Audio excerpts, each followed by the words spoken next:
Asistimos de nuevo a un debate muy interesante que se está produciendo en los últimos días, en las últimas semanas en España, sobre una vez más el enfrentamiento entre distintas corrientes de opinión. Por un lado, los conservacionistas, las organizaciones ecologistas, e incluso las más extremistas o radicales en este tipo de planteamientos, y por otro, entre las organizaciones, sindicatos agrarios, etcétera, que representan, entre comillas, a la población que vive en el mundo rural, a las personas que vivimos en el mundo rural, o al menos a los sectores agropecuarios, aunque no representen al total de las personas que vivimos en el mundo rural. Y este enfrentamiento viene de nuevo a poner encima de la mesa una especie de antítesis súper interesante entre las dos corrientes de opinión que están absolutamente enfrentadas. Por un lado, los conservacionistas, los ecologistas, que plantean que las políticas de conservación de nuestro patrimonio natural en España no son las adecuadas y que, como consecuencia de eso, se está destruyendo el ecosistema, la biodiversidad, también en el mundo rural, y que hay que cambiar las políticas, planteando desde sus bases filosóficas unos planteamientos absolutamente proteccionistas, de protección pasiva de los recursos. Por otro lado, estos sectores que representan al mundo rural, a los sectores agropecuarios, estos sindicatos agrarios, estas cooperativas, etcétera, etcétera, etcétera, que piensan que las políticas planteadas por estos otros no solamente no contribuyen a la conservación de la naturaleza, incluida también la supervivencia de estas personas en el mundo rural, sino que además perjudica gravemente en sus formas, de sus planteamientos, este tipo de conservación. Este debate ha surgido, como todo el mundo sabe, pues a raíz particularmente de las muertes continuadas de vida salvaje muy representativa en España, como osos, y también con el conflicto social que hay con el lobo ibérico en este país, y también de manera continuada por esos incendios que nos han consternado a todos y que nos han dejado totalmente perplejos y nos han hecho de nuevo empezar a reflexionar. El incendio de Doñana y también los que quedan seguramente hasta que acabe el verano. Al final, como digo, parece que hubiera una antítesis súper interesante para plantear políticas absolutamente nuevas que se encuentren en el centro de estos dos extremos y que pareciera, como digo, de manera como si fuera una antítesis, que ambos polos totalmente opuestos quisieran alimentar la situación actual y alimentar este enfrentamiento que lleva ya, que no es fortuito ni es ocasional, sino que viene arrastrándose desde hace mucho tiempo y que parece que quisieran alimentar este enfrentamiento sin plantear absolutamente nuevas políticas. Y digo esto porque, curiosamente, desde los sectores más conservacionistas, más extremistas en la conservación, en la ecología, cuando tienen que recurrir a las frases hechas del enriquecimiento económico, como se ha hecho en muchas ocasiones con el lobo, lo hacen, por ejemplo, haciendo alegorías a la mejora económica de las casas rurales, del turismo rural, si se consigue que al lobo se le proteja totalmente en el territorio nacional, cuando realmente estas organizaciones ecologistas no tienen ni la más remota idea de planificar el turismo innovador, no tienen ni idea de los movimientos de los mercados turísticos, del marketing, porque además consideran que estas palabras, marketing, mercados, etcétera, están malditas para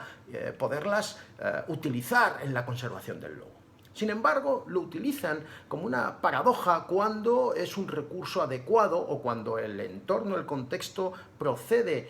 poder decirlo, para favorecer de alguna forma su discurso. Por otro lado, los sectores agroganaderos y estas poblaciones rurales consideran todo lo contrario. Consideran que la conservación de la naturaleza, tal cual la plantean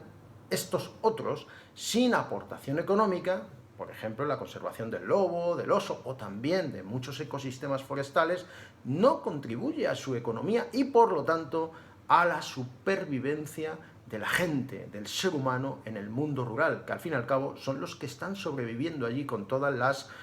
restricciones y condicionantes que eso supone de vivir en el mundo rural, como ocurre en mi caso y en miles y miles y millones de personas que todavía viven en el mundo rural e incluso algunas zonas remotas y aisladas en muchos sitios de España. Parece, como decía antes, como si estuviéramos viviendo una antítesis porque precisamente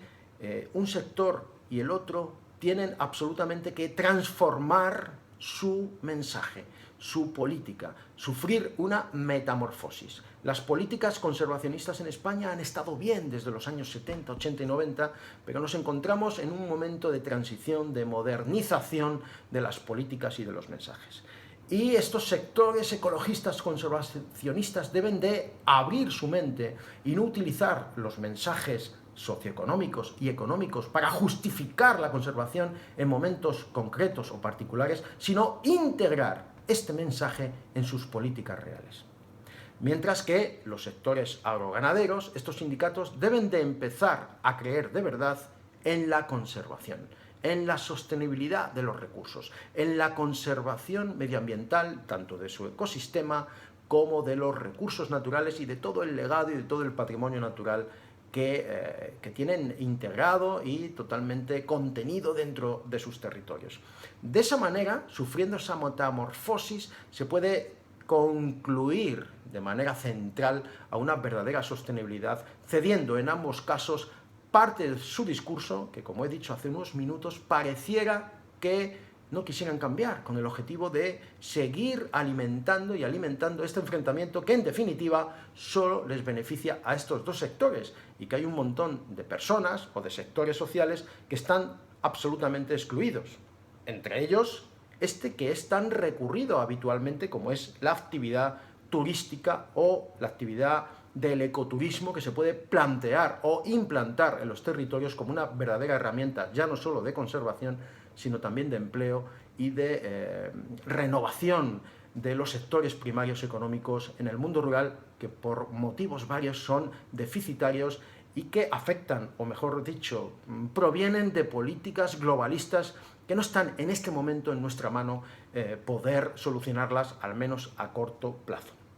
Por lo tanto, desde este pequeño vídeo, lo que quería transmitir es, primero, hacer una reflexión de este enfrentamiento ideológico que parece que se sigue alimentando para continuar con el enfrentamiento sin favorecer, sin ceder ambas partes o cambiar esa metamorfosis de planteamientos ideológicos para que los conservacionistas piensen en la socioeconomía y la rentabilidad económica de la naturaleza y el mundo rural, estos sectores más radicales, anticonservacionistas, piensen que hay que conservar los recursos medioambientales y que en la sostenibilidad real está la innovación, la creatividad y la elegancia de la gestión del mundo rural también para poderlo hacer absolutamente viable y rentable. Estoy convencido que actualmente ni unas políticas ni otras son las correctas y que la política sostenible que debe de estar precisamente en el medio, dando soluciones a ambos lados, debe aparecer o deberá aparecer en un futuro no muy lejano de partidos políticos o de ideas políticas que sean absolutamente renovadas y que de una vez por todas nos traigan a España ese modelo de gestión que tanto anhelamos, que tanto babeamos en otros países y que luego, curiosamente, somos incapaces de implantar en España. Ya no sabemos si por incapacidad, valga la redundancia, o porque realmente hay sectores que se empeñan en defender políticas muy extremas porque realmente viven de ellas.